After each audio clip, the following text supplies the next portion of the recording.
ನೀವು ಬೆಳಗ್ಗೆ ಎದ್ದಾಗ ಸೋಮಾರಿತನ ಮತ್ತು ಹಸಿವು ಕಾಡ್ತಾ ಆಗ ನಿಮಗೆ ಮೊದಲಿಗೆ ಏನು ಮಾಡ್ಬೇಕನ್ನಿಸ್ತು? ಸ್ವಲ್ಪ ಶಕ್ತಿಗೋಸ್ಕರ ಬಿಸಿ ಬಿಸಿಯಾದ ಕಾಫಿ ಕುಡಿದು ನಂತರ ರುಚಿಯಾದ ಉಪಹಾರ ಸೇವಿಸೋಣ ಅಂತ ಅನ್ಸಿರ್ಬೋದು. ಬಹುಶಃ ನಿಮ್ಮ ಅಮ್ಮ ಮಾಡಿದ ರುಚಿಯಾದ ಮಸಾಲೆ ದೋಸೆ. ಆಹಾ! ಆದರೆ ನಮ್ಮ ದೇಹ ಅದರಿಂದ ಶಕ್ತಿಯನ್ನು ಹೇಗೆ ಪಡೆಯುತ್ತೆ? ನಿಮ್ಮ ಅಮ್ಮನ ಅಡುಗೆಯಲ್ಲಿ ಮ್ಯಾಜಿಕ್ ಇದೆ ಅಂತ ನೀವು ಹೇಳೋ ಮೊದಲು ನಮ್ಮಲ್ಲಿ ಜೀರ್ಣಾಂಗ ವ್ಯವಸ್ಥೆ ಇದೆ ಅನ್ನೋದನ್ನ ತಿಳಿದುಕೊಳ್ಳೋಣ. ನೀವು ತಿನ್ನುವ ಆಹಾರವನ್ನ ಈ ಜೀರ್ಣಾಂಗ ವ್ಯವಸ್ಥೆ ಸರಳ ರೂಪಗಳಾಗಿ ಕೊಬ್ಬುಗಳು, ಪ್ರೋಟೀನ್ಗಳು, ಕಾರ್ಬೋಹೈಡ್ರೇಟ್ಗಳಾಗಿ ವಿಭಜಿಸುತ್ತೆ. ಅವುಗಳನ್ನು ನಮ್ಮ ಜೀವಕೋಶಗಳು ತುಂಬಾ ಸುಲಭವಾಗಿ ಬಳಸಿಕೊಂಡು ಶಕ್ತಿಯನ್ನು ಉತ್ಪಾದಿಸುತ್ತೆ. ಆದರೆ ಹೇಗೆ? ಜೀವಕೋಶದೊಳಗೆ ಯಾವುದು ಈ ಕೆಲಸವನ್ನ ಮಾಡುತ್ತೆ?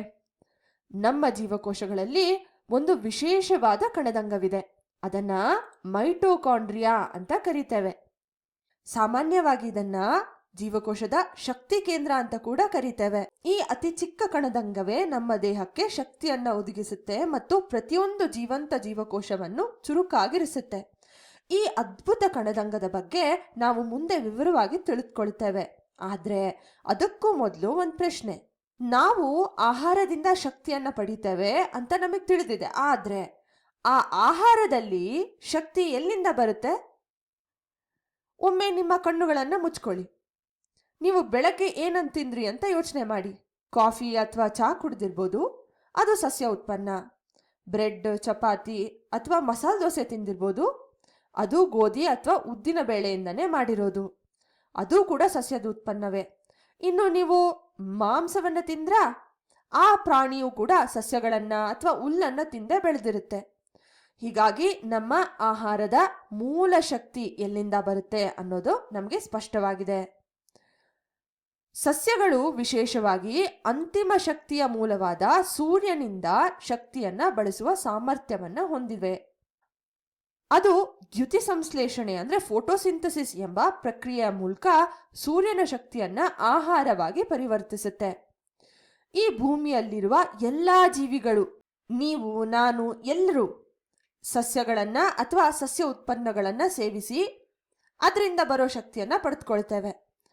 ಆದರೆ ಒಂದು ಪ್ರಶ್ನೆ, ಈ ಹಸಿರು ಸಸ್ಯಗಳಲ್ಲಿ ಅಂಥ ವಿಶೇಷತೆ ಏನಿದೆ? ನಾವು ಯಾಕೆ ನೇರವಾಗಿ ಸೂರ್ಯನ ಶಕ್ತಿಯನ್ನು ಬಳಸ್ಕೊಳ್ಬಾರ್ದು? ಇದಕ್ಕೆ ಉತ್ತರ ತುಂಬಾ ಸರಳ. ಇದು ಒಂದು ಚಿಕ್ಕ ಕಣದಂಗದ ಕಾರಣದಿಂದ. ಅದು ಸಸ್ಯ ಜೀವಕೋಶಗಳಲ್ಲಿ ಮಾತ್ರ ಇರುತ್ತೆ, ನಮ್ಮ ಜೀವಕೋಶಗಳಲ್ಲಿ ಇರಲ್ಲ. ಆ ಕಣದಂಗವನ್ನ ಕ್ಲೋರೋಪ್ಲಾಸ್ಟ್ ಅಂತ ಕರಿತೇವೆ. ಇದರಲ್ಲಿರುವ ಹಸಿರು ವರ್ಣದ್ರವ್ಯವಾದ ಕ್ಲೋರೋಫಿಲ್ನಿಂದ ಎಲೆಗಳು ಹಸಿರಾಗಿರುತ್ತೆ. ಈಗ ಈ ಕ್ಲೋರೋಪ್ಲಾಸ್ಟ್ನ ಒಳಗಡೆ ಏನಿದೆ ಅಂತ ನೋಡೋಣ. ಹೊರಗಿನ ಪೊರೆ ಇರುತ್ತೆ, ಒಳಗಿನ ಪೊರೆ ಕೂಡ ಇರುತ್ತೆ. ನಂತರ ಇದೆರಡರ ಒಳಗೆ ಇರುವ ದ್ರವವಾದ ಸ್ಟ್ರೋಮಾ ಇರುತ್ತೆ. ಸ್ಟ್ರೋಮಾದೊಳಗೆ ನಾಣ್ಯದಂತೆ ಕಾಣುವ ರಚನೆಗಳನ್ನು ನೋಡ್ತೀರಾ ನೀವು, ಗುಚ್ಛದ ರೂಪದಲ್ಲಿ ಇಲ್ಲಿ ನೋಡ್ಬೋದು ನೀವು. ಇದನ್ನ ಗ್ರಾನ ಅಂತ ಕರಿತೇವೆ. ಈ ಗ್ರಾನಗಳಲ್ಲೇ ಅತ್ಯಂತ ಮುಖ್ಯವಾದ ವರ್ಣದ್ರವ್ಯವಾದ ಕ್ಲೋರೋಫಿಲ್ ಇರೋದು. ಕ್ಲೋರೋಫಿಲ್ ಸೂರ್ಯನ ಬೆಳಕನ್ನ ನೀರು ಮತ್ತು ಕಾರ್ಬನ್ ಡೈಆಕ್ಸೈಡ್ ಇರುವ ಸಂದರ್ಭದಲ್ಲಿ ಕಾರ್ಬೋಹೈಡ್ರೇಟ್ ಮತ್ತು ಆಮ್ಲಜನಕವಾಗಿ ಪರಿವರ್ತಿಸುತ್ತೆ. ಹೀಗಾಗಿ ಸಸ್ಯಗಳು ಸೂರ್ಯನ ಶಕ್ತಿಯನ್ನು ಆಹಾರವಾಗಿ ಪರಿವರ್ತಿಸಿಕೊಳ್ಳುತ್ತೆ. ಮತ್ತು ಇದೇ ಆಹಾರಕ್ಕೋಸ್ಕರ ನಮ್ಮ ಮೈಟೋಕಾಂಡ್ರಿಯಾ ಕಾಯ್ತಿತ್ತು. ಈಗ ಮೈಟೋಕಾಂಡ್ರಿಯಾ ಇದನ್ನ ಬಳಸ್ಕೊಳ್ಳುತ್ತೆ. ಮೈಟೋಕಾಂಡ್ರಿಯಾದೊಳಗೆ ಏನಿದೆ ಅಂತ ನೋಡಿದ್ರೆ ಕ್ಲೋರೋಪ್ಲಾಸ್ಟ್ ತರಾನೇ ಇದನ್ನ ನಾವು ಉದ್ದವಾಗಿ ಕತ್ತರಿಸಿ ನೋಡಿದಾಗ ನಮಗೆ ಕಾಣೋದು ಹೊರಗಿನ ಪೊರೆ ಮತ್ತು ಒಳಗಿನ ಪೊರೆ. ಇಲ್ಲಿ ಒಳಗಿನ ಪೊರೆ ಸ್ವಲ್ಪ ವಿಭಿನ್ನವಾಗಿದೆ, ಅಂದ್ರೆ ಸ್ವಲ್ಪ ಮಡ್ಚಿಟ್ಟಿರೋ ತರ ಇದೆ. ಈ ಮಡ್ಚಿಟ್ಟಿರೋ ಭಾಗವನ್ನ ನಾವು ಮೆಟ್ರಿಕ್ಸ್ ಅಂತ ಕರಿತೇವೆ. ಈಗ ಒಂದು ಪ್ರಶ್ನೆ, ಶಕ್ತಿ ಉತ್ಪಾದನೆಯ ಮ್ಯಾಜಿಕ್ ಎಲ್ಲಿ ನಡೆಯುತ್ತೆ? ಇದು ಒಳಗಿನ ಪೊರೆಯಲ್ಲೇ ನಡೆಯುತ್ತೆ. ಈ ಒಳಗಿನ ಪೊರೆಯಲ್ಲಿ ವಿಶೇಷವಾದ ಕಿಣ್ವಗಳಿರುತ್ತೆ. ಇವು ನಮ್ಮ ಜೀರ್ಣವಾದ ಆಹಾರವನ್ನ ಉಪಯೋಗಿಸಬಹುದಾದ ಶಕ್ತಿಯಾಗಿ ಪರಿವರ್ತಿಸುತ್ತೆ. ಈ ಶಕ್ತಿಯನ್ನ ಸಂಗ್ರಹಿಸುವ ಅಣುಗಳನ್ನ ATP ಅಂದ್ರೆ ಅಡೆನೋಸಿನ್ ಟ್ರೈಫಾಸ್ಫೈಟ್ ಅಂತ ಕರಿತೇವೆ. ಈ ಒಳಗಿನ ಪೊರೆ ಹೆಚ್ಚು ಮಡ್ಚ್ಕೊಂಡಿರೋದಕ್ಕೆ ಕಾರಣ ಬಂದು ಮಡ್ಚ್ಕೊಳ್ಳೋದ್ರಿಂದ ಮೇಲ್ಮೈ ಪ್ರದೇಶ ಹೆಚ್ಚಾಗುತ್ತೆ. ಮೇಲ್ಮೈ ಪ್ರದೇಶ ಹೆಚ್ಚಾದ್ರೆ ಎಟಿಪಿ ಉತ್ಪಾದನೆ ಕೂಡ ಹೆಚ್ಚಾಗುತ್ತೆ. ಆಹಾರದಿಂದ ಎಟಿಪಿ ರೂಪದಲ್ಲಿ ಶಕ್ತಿ ಉತ್ಪಾದಿಸುವ ಈ ಸಂಪೂರ್ಣ ಪ್ರಕ್ರಿಯೆಯನ್ನ ಸೆಲ್ಯುಲರ್ ಉಸಿರಾಟ ಅಂತ ಕರೀತೇವೆ. ಈ ಪ್ರಕ್ರಿಯೆಯಲ್ಲಿ ಎಟಿಪಿ ಜೊತೆಗೆ ಕೆಲವು ಉಪ ಉತ್ಪನ್ನಗಳು ಕೂಡ ಉಂಟಾಗುತ್ತೆ. ಅವು ಬಂದು ಕಾರ್ಬನ್ ಡೈಆಕ್ಸೈಡ್ ಮತ್ತು ನೀರು.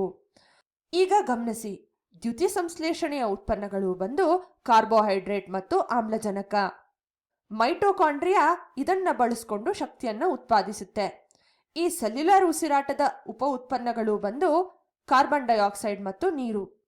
ಕ್ಲೋರೋಪ್ಲಾಸ್ಟ್ನಲ್ಲಿ ಸೂರ್ಯನ ಬೆಳಕಿನ ಸಾನ್ನಿಧ್ಯದಲ್ಲಿ ಇದನ್ನ ಬಳಸಿಕೊಂಡು ಆಹಾರವನ್ನ ತಯಾರಿಸಲಾಗುತ್ತೆ.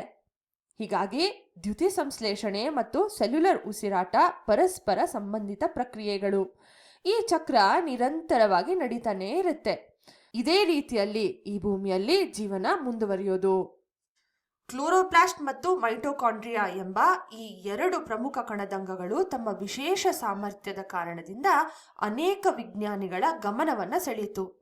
ಇವುಗಳು ಜೀವಕೋಶಗಳಲ್ಲಿ ಹೇಗೆ ಉಂಟಾದವು ಎಂಬುದನ್ನು ವಿವರಿಸಲು ಹಲವರು ತಮ್ಮದೇ ಆದ ಪರಿಕಲ್ಪನೆಯನ್ನ ನೀಡಿದ್ದಾರೆ. ಈಗ ನಾವು ಒಂದು ಬಹಳ ಆಸಕ್ತಿದಾಯಕವಾದ ಸಿದ್ಧಾಂತವನ್ನು ನೋಡೋಣ. ಈ ಸಿದ್ಧಾಂತವು ಸುಮಾರು 3.5 ಶತಕೋಟಿ ವರ್ಷಗಳ ಹಿಂದೆ ಭೂಮಿಯಲ್ಲಿ ಜೀವನ ಪ್ರಾರಂಭವಾದ ಕಾಲವನ್ನ ಕುರಿತು ಹೇಳುತ್ತೆ. ಆಗ ಭೂಮಿ ಬಹಳ ಕಠಿಣ ಮತ್ತು ನಿರ್ಜೀವ ಪರಿಸ್ಥಿತಿಯಲ್ಲಿತ್ತು. ಮೊದಲು ಜೀವಿಗಳು ಹೇಗಿದ್ವು ಎಂಬುದು ಸ್ಪಷ್ಟವಾಗಿಲ್ಲ, ಆದರೆ ಅವುಗಳು ಸರಳವಾದ ಪ್ರೊಕ್ಯಾರಿಯೋಟಿಕ್ ಜೀವಿಗಳಾಗಿದ್ವು ಅಂತ ವಿಜ್ಞಾನಿಗಳು ಊಹೆ ಮಾಡಿದ್ದಾರೆ. ಕಾಲಕ್ರಮೇಣ ಕೆಲವು ಜೀವಿಗಳು ಸೂರ್ಯನ ಶಕ್ತಿಯನ್ನ ಬಳಸಿಕೊಂಡು ದ್ಯುತಿ ಸಂಶ್ಲೇಷಣೆ ಮಾಡೋದ್ರಲ್ಲಿ ಪರಿಣಿತರಾದ್ರು. ಇನ್ನೂ ಕೆಲವು ಜೀವಿಗಳು ಆಮ್ಲಜನಕದ ಸಹಾಯದಿಂದ ಶಕ್ತಿ ಉತ್ಪಾದನೆ ಅಂದ್ರೆ ಏರೋಬಿಕ್ ಉಸಿರಾಟ ಮಾಡೋದ್ರಲ್ಲಿ ಪರಿಣಿತರಾದ್ರು. ನಂತರ ಪರಿಸ್ಥಿತಿಗಳು ಉತ್ತಮವಾಗ್ತಾ ಹೋಯಿತು. ಯೂಕ್ಯಾರಿಯೋಟಿಕ್ ಜೀವಕೋಶಗಳು ಅಭಿವೃದ್ಧಿ ಆಯಿತು. ಇವು ಅಮೀಬಾ ಮಾದರಿಯಲ್ಲಿ ಆಹಾರವನ್ನ ಫೋಗೋಸೈಟೋಸಿಸ್ ಮೂಲಕ ಪಡೆಯುತ್ತವೆ. ಒಂದು ದಿನ ಏನಾಯ್ತು, ಒಂದು ಯೂಕ್ಯಾರಿಯೋಟಿಕ್ ಜೀವಕೋಶ ಆಮ್ಲಜನಕದ ಸಹಾಯದಿಂದ ಶಕ್ತಿ ಉತ್ಪಾದಿಸಬಲ್ಲ ಬ್ಯಾಕ್ಟೀರಿಯಾವನ್ನ ಒಳಗೆ ತಗೊಳ್ತು. ಆದ್ರೆ ಅದನ್ನ ಜೀರ್ಣಿಸ್ಕೊಳ್ಳಿಲ್ಲ, ಅಂದ್ರೆ ತಿಂದು ಹಾಕ್ಲಿಲ್ಲ. ಇವೆರಡು ಪರಸ್ಪರ ಸಹಜೀವನ ಅಂದ್ರೆ ಸಿಂಬಯೋಸಿಸ್ ಪ್ರಾರಂಭಿಸಿದ್ವು. ಬ್ಯಾಕ್ಟೀರಿಯಾ ಶಕ್ತಿ ಉತ್ಪಾದಿಸ್ತಿತ್ತು, ಯೂಕ್ಯಾರಿಯೋಟಿಕ್ ಜೀವಕೋಶ ಅದಕ್ಕೆ ಆಶ್ರಯ ಮತ್ತು ರಕ್ಷಣೆಯನ್ನ ನೀಡಿತು. ಈ ರೀತಿಯಲ್ಲಿ ಆ ಬ್ಯಾಕ್ಟೀರಿಯಾ ನಂತರ ಕಾಲದಲ್ಲಿ ಮೈಟೋಕಾಂಡ್ರಿಯಾ ಆಗಿ ಪರಿವರ್ತನೆ ಆಯಿತು. ಇದೇ ರೀತಿಯಲ್ಲಿ ಮತ್ತೊಂದು ಯೂಕ್ಯಾರಿಯೋಟಿಕ್ ಜೀವಕೋಶವು ದ್ಯುತಿ ಸಂಶ್ಲೇಷಣೆ ಮಾಡಬಲ್ಲ ಬ್ಯಾಕ್ಟೀರಿಯಾನ ಒಳಗೆ ತಗೊಳ್ತು. ಅದು ಕ್ಲೋರೋಪ್ಲಾಸ್ಟ್ ಆಗಿ ಪರಿವರ್ತನೆ ಆಯಿತು. ಈ ಸಂಪೂರ್ಣ ಪ್ರಕ್ರಿಯೆಯನ್ನ ಎಂಡೋಸಿಂಬಯಾಟಿಕ್ ಸಿದ್ಧಾಂತ ಅಂತ ಕರೀತೇವೆ. ಈಗ ಕ್ಲೋರೋಫಿಲ್ ಬಗ್ಗೆ ಗಮನಿಸೋಣ. ಇದು ಹಸಿರು ವರ್ಣ ದ್ರವ್ಯವಾಗಿದೆ.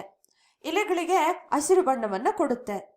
ಹಣ್ಣುಗಳು ಮತ್ತು ತರಕಾರಿಗಳು ಹಸಿರಾಗಿರುತ್ತೆ, ಅಂದ್ರೆ ಅದರಲ್ಲಿ ಕ್ಲೋರೋಫಿಲ್ ಹೆಚ್ಚಾಗಿರುತ್ತೆ. ಆದ್ರೆ ಹಣ್ಣು ತರಕಾರಿ ಪಕ್ವವಾದ ನಂತರ ಅಂದ್ರೆ ಹಣ್ಣಾದ ನಂತರ ಅದೇ ಬಣ್ಣದಲ್ಲಿ ಉಳ್ಕೊಳ್ಳೋದಿಲ್ವಲ್ಲ, ಬಣ್ಣ ಬದಲಾಗುತ್ತೆ.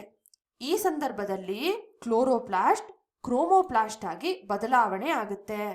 ಈ ಕ್ರೋಮೋಪ್ಲಾಸ್ಟ್ ಇತರ ಬಣ್ಣಗಳನ್ನ ನೀಡುವ ವರ್ಣದ್ರವ್ಯಗಳನ್ನ ಹೊಂದಿರುತ್ತೆ, ಕೆಂಪು, ಹಳದಿ, ಕಿತ್ತಳೆ ಇತ್ಯಾದಿ. ಇನ್ನು ಲ್ಯೂಕೋಪ್ಲಾಸ್ಟ್ಗಳು ಸಸ್ಯದ ಕೆಲವು ಭಾಗಗಳಲ್ಲಿ ಆಹಾರವನ್ನ ಸಂಗ್ರಹಿಸಬಹುದು. ಉದಾಹರಣೆಗೆ ಆಲೂಗಡ್ಡೆ, ಅದರಲ್ಲಿ ಕಾರ್ಬೋಹೈಡ್ರೇಟ್, ಪ್ರೋಟೀನ್ಗಳು, ಕೊಬ್ಬು ಸಂಗ್ರಹವಾಗಿರುತ್ತಲ್ವಾ. ಈ ಸಂಗ್ರಹಣೆಗಾಗಿ ಇರುವ ಕಣದಂಗವನ್ನ ಲ್ಯೂಕೋಪ್ಲಾಸ್ಟ್ಗಳು ಅಂತ ಕರಿತೇವೆ. ಇದಕ್ಕೆ ಯಾವುದೇ ಬಣ್ಣ ಇರೋದಿಲ್ಲ. ಇದು ಜೀವಕೋಶದ ಸಂಗ್ರಹಣಾ ಘಟಕಗಳಾಗಿ ಕಾರ್ಯನಿರ್ವಹಿಸುತ್ತೆ. ಒಂದೇ ಕಣದಂಗವು ತನ್ನ ಕೆಲಸದ ಆಧಾರದ ಮೇಲೆ ಬದಲಾಗಬಹುದು. ಕ್ಲೋರೋಪ್ಲಾಸ್ಟ್ ದ್ಯುತಿ ಸಂಶ್ಲೇಷಣೆ, ಕ್ರೋಮೋಪ್ಲಾಸ್ಟ್ ಬಣ್ಣ ನೀಡುತ್ತೆ, ಲ್ಯೂಕೋಪ್ಲಾಸ್ಟ್ ಆಹಾರವನ್ನ ಸಂಗ್ರಹಣೆ ಮಾಡುತ್ತೆ. ಈ ಮೂರನ್ನು ಒಟ್ಟಿಗೆ ನಾವು ಪ್ಲಾಸ್ಟಿಡ್ಗಳು ಅಂತ ಕರೀತೇವೆ.